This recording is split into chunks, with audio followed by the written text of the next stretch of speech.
देश का मीडिया सरकार की जरूरतें समझता है। साहब की पुतली फ्री नहीं तब तक मीडिया मुड़ जाता है वाला हाल। तो SIR एक तो आप जबरदस्ती पूरे देश में करा रहे हैं और दूसरी तरफ आप लोगों के नाम उड़ाए जा रहे हैं, काटे जा रहे हैं, BLOs पे दबाव बनाए जा रहे हैं, उनकी मौत हो रही है।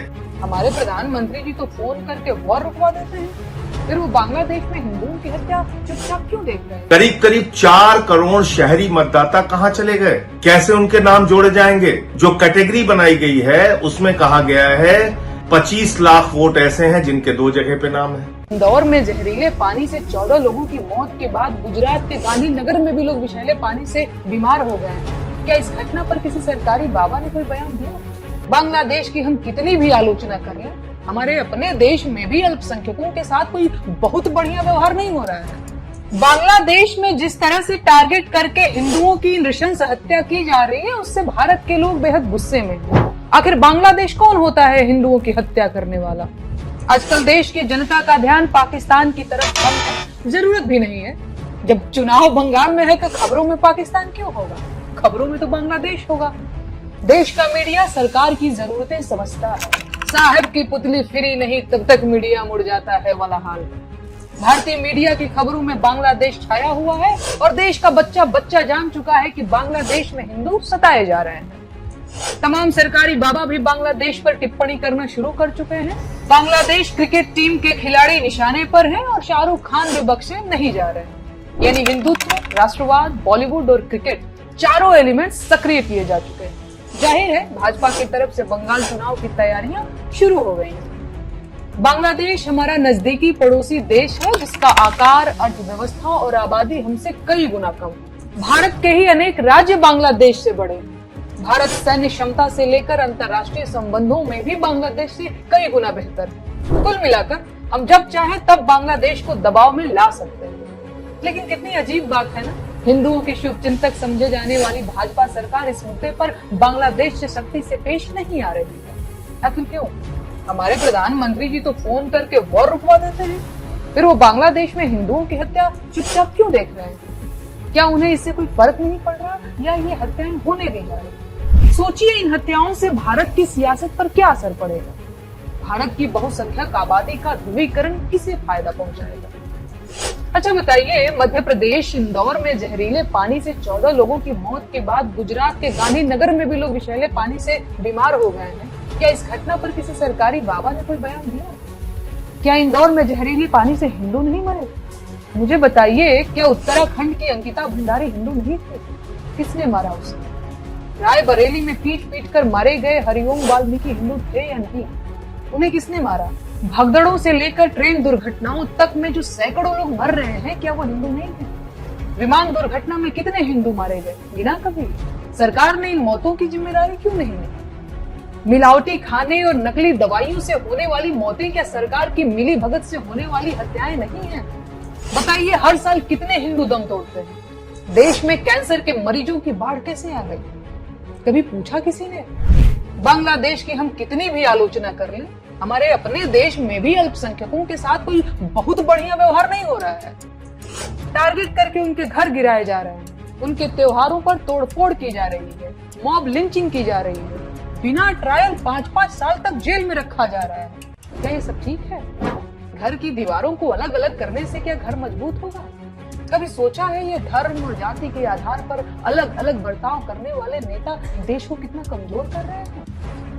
कभी इनका एंटीना पाकिस्तान की तरफ घूम जाता है, कभी बांग्लादेश की तरफ, और हम लोग बुद्धुओं की तरह इनका लगाया चैनल देकर मारो मारो चिल्लाने लगते हैं। अपनी अकल लगाइए और पूछिए, भारत बांग्लादेश को बिजली क्यों दे रहा है? पूछिए सवाल कि बांग्लादेश की शेख हसीना भारत में किसकी मेहमान बनी हुई?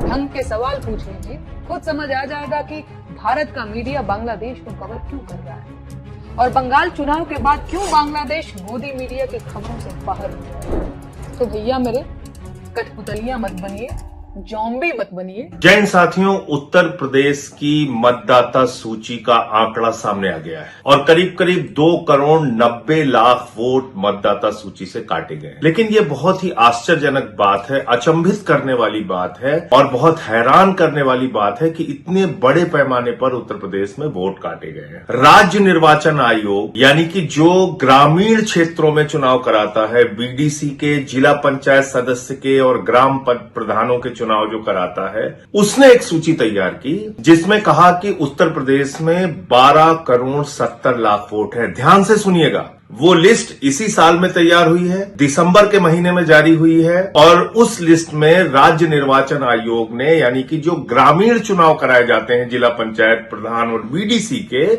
उसमें राज्य निर्वाचन आयोग ने कहा कि उत्तर प्रदेश में ग्रामीण क्षेत्रों के मतदाताओं की संख्या है 12,70,00,000। अब एसआईआर कराया गया प्रधानमंत्री नरेंद्र मोदी जी के निर्देश पर। चुनाव आयोग के जो मुखिया हैं ज्ञानेश कुमार, जिनको मैं ज्ञानेश कुमार कहता हूं, उनके नेतृत्व में, उनकी अगुवाई में, और वो जो एसआईआर कराया गया पूरे उत्तर प्रदेश में, उसमें शहरी और ग्रामीण दोनों मतदाताओं का गहन पुनरीक्षण यानी कि एसआईआर कराया गया और उसके बाद आज जो सूची जारी की गई है उसमें कहा गया है कि पूरे उत्तर प्रदेश में 12,55,00,000 वोट है। समझ सकते हैं कितना बड़ा मजाक हो रहा है उत्तर प्रदेश के साथ। दिसंबर में ही राज्य निर्वाचन आयोग ने ग्रामीण मतदाताओं की सूची जारी की, उसमें कहा 12,70,00,000 वोट है और 6 जनवरी को ग्रामीण और शहरी दोनों मतदाताओं की सूची एसआईआर के बाद जारी कराई मोदी जी के भक्त ज्ञानेश कुमार जी ने और योगी जी ने जो मिलकर एसआईआर चलवाया था। उसमें अब वो कह रहे हैं कि 12,55,00,000 वोट हैं। करीब करीब 4 करोड़ शहरी मतदाता कहां चले गए, कैसे उनके नाम जोड़े जाएंगे? जो कैटेगरी बनाई गई है उसमें कहा गया है 25 लाख वोट ऐसे हैं जिनके 2 जगह पे नाम है। फिर एक संख्या बताई गई कि करीब करीब 2 करोड़ कुछ लाख मतदाता हैं जिसमें कि वो शिफ्ट हो चुके हैं या अनट्रेसेबल हैं। फिर कुछ लाख संख्या बताई गई, लगभग 45-46 लाख संख्या बताई गई कि वो उनकी मृत्यु हो चुकी है। अब आपने जो कहा कि शिफ्टेड की कैटेगरी में और अनट्रेसेबल की कैटेगरी में यानी कि वो लोग जो लोग उत्तर प्रदेश से बाहर चले गए हैं उनकी संख्या, या फिर जो वो लोग जो आपके बीएलओज गए और मिले नहीं, जो आपके बीएलओज गए और मिले नहीं, जो आपके अधिकारी गए और मिले नहीं, ऐसी संख्या आपने बता दी करीब करीब 2,17,00,000 के आसपास, 2 करोड़ से ऊपर की संख्या आपने बता दी। तो मुझे बड़ी हैरानी है कि आप इस चीज को कैसे तय कर रहे हैं। करीब 84 लाख मतदाता आपने बता दिया कि आपको मिले ही नहीं उत्तर प्रदेश में, आपके लोग घर घर गए और वो अनट्रेसेबल है। जानते हैं ये क्या हुआ है? बीएलओज को, अधिकारियों को दबाव बनाया गया और कहा गया भारी संख्या में कि इन लोगों के वोट काट दो। अब आप जानते हैं किसको टारगेट किया गया होगा, यादव को, मुसलमान को, पिछड़ा को, दलित को, कि भाई इनके वोट काट दो। घर पे बैठे उन्होंने वोट काट दिया और लिख के दे दिया अनट्रेसेबल, यानी कि हम गए और ये मिले ही नहीं। दूसरा क्या किया, बोला शिफ्टेड की कैटेगरी में दिखा दो, उसमें भी उन्हीं वर्ग के मतदाताओं को। और क्या किया कि भाई इनका लड़का वहां चला गया, इनके पिताजी वहां चले गए, ऐसे ऐसे करके 1,25,00,000 के आसपास वो मतदाता आपने दिखा दिया। तो मुझे समझ में ये नहीं आ रहा है कि जो लड़का उत्तर प्रदेश का या जो बुजुर्ग या जो नौजवान या जो माताएं बहनें उत्तर प्रदेश छोड़ के काम के सिलसिले में या जो हमारी बेटियां काम करने के सिलसिले में बेंगलोर या चेन्नई या मुंबई या सूरत या अहमदाबाद या कोलकाता या दुनिया के अलग अलग हिस्सों में या देश के बड़े बड़े शहरों में चली गई, तो क्या आपने ये जानने की कोशिश की कि जो हिंदुस्तान के अलग अलग हिस्सों में गए लोग वो वहां के मतदाता हैं या नहीं है? अगर मान लीजिए कोई उत्तर प्रदेश का आदमी मुंबई चला गया और मुंबई में भी वो मतदाता नहीं बना और उत्तर प्रदेश में आपने नाम काट दिया, तो उसके मताधिकार का क्या होगा? लोकतंत्र में उसके सबसे बड़ी ताकत का क्या होगा? वो मतदाता कैसे रह पाएगा? अगर वो मतदाता मुंबई का भी नहीं है, सूरत का भी नहीं है, अहमदाबाद का भी नहीं है, चेन्नई का भी नहीं है, या जहां वो शिफ्ट किया है आपके हिसाब से वहां का वो मतदाता नहीं है, तो क्या उसको उत्तर प्रदेश में वोट देने का अधिकार नहीं है? आपने ये जानने की कोशिश की और अभी आपने एक तुगलकी फरमान जारी कर दिया कि 1 महीने में सारे लोग अपना वोट बनवा लीजिए। 3-4 करोड़ लोग और जितने कागजात आपने शर्तों में लगाए हैं, 12 कागजात 13 कागजात, वो कागजात 1 महीने में कहां से बनवा लेंगे? हाई स्कूल का सर्टिफिकेट आप मांग रहे हो, आप पासपोर्ट मांग रहे हैं, आप जमीन के कागज मांग रहे हैं, आप जन्म के प्रमाण पत्र मांग रहे हैं। आप मुझे बताइए, एक अनपढ़ व्यक्ति वो हाई स्कूल का सर्टिफिकेट कहां से लाके देगा? एक मजदूर व्यक्ति जिसके पास जमीन नहीं है वो जमीन के कागजात कहां से लाके देगा? वो पासपोर्ट कहां से लाके देगा? ये सारी जो आपकी शर्तें हैं वो कहां से पूरी करेगा? इसका मतलब तो आपने तय कर लिया है किन किन लोगों के नाम उड़ाना है। आपने उड़ा दिया नाम, करोड़ों की संख्या में उत्तर प्रदेश के लोगों का नाम आपने उड़ा दिया और आपका तुगलकी फरमान अब आ गया कि 1 महीने में सारे कागज दिखाओ,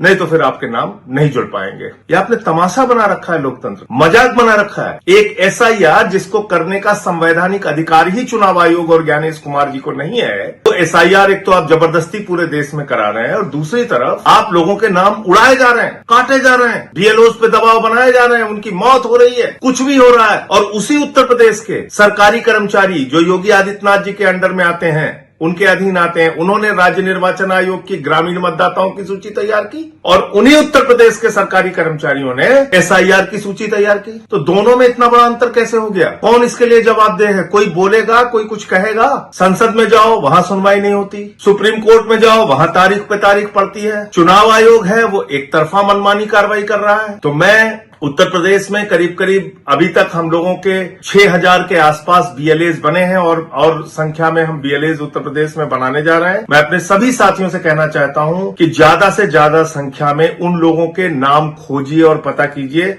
जिनके नाम जबरदस्ती काटे गए हैं, और उनको हम मीडिया के सामने लेके आएंगे, उनको हम सोशल मीडिया के सामने लाएंगे, उनको हम जनता के सामने, उत्तर प्रदेश के लोगों के सामने लाएंगे कि कितने भारी पैमाने पर, बड़े पैमाने पर लोगों के नाम काटे गए हैं। भारत के सबसे साफ शहर इंदौर में 14 लोग पानी पीकर मर गए।